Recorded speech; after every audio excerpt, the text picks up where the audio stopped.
Hej alle sammen, mit navn er Christian Helve, og jeg er stifter og direktør i Råt og Godt i Aalborg. Jeg startede virksomheden tilbage i 2015, og jeg brænder for at bidrage til den grønne omstilling og hjælpe borgere fra kanten af arbejdsmarkedet videre i job og uddannelse.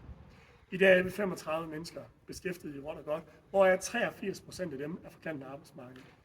Dags dato har vi hjulpet over 100 mennesker videre i job og uddannelse fra kanten af arbejdsmarkedet. Jeg har de sidste 8 år holdt foredrag for skoler, virksomheder og organisationer om bæredygtighed og social ansvarlighed, men også med fokus på verdensmålene og cirkulær økonomi. I Råt og Godt arbejder vi målrettet med disse områder som en naturlig del af vores strategi og har fået en stærk position i markedet, hvor vi giver mennesker og materialer chance til. Jeg elsker at se, hvordan min historie, erfaring og viden kan inspirere andre. Som eksempel, der vil hjælpe en større nordjysk virksomhed, som efterfølgende med lidt sparring har ansat folk i flexjob til at løse praktiske opgaver i virksomheden. Eller der vil hjælpe en anden virksomhed, der ønsker at gøre noget ved deres grønne profil, ved hvordan de kunne nedbringe og registrere deres CO2-aftryk.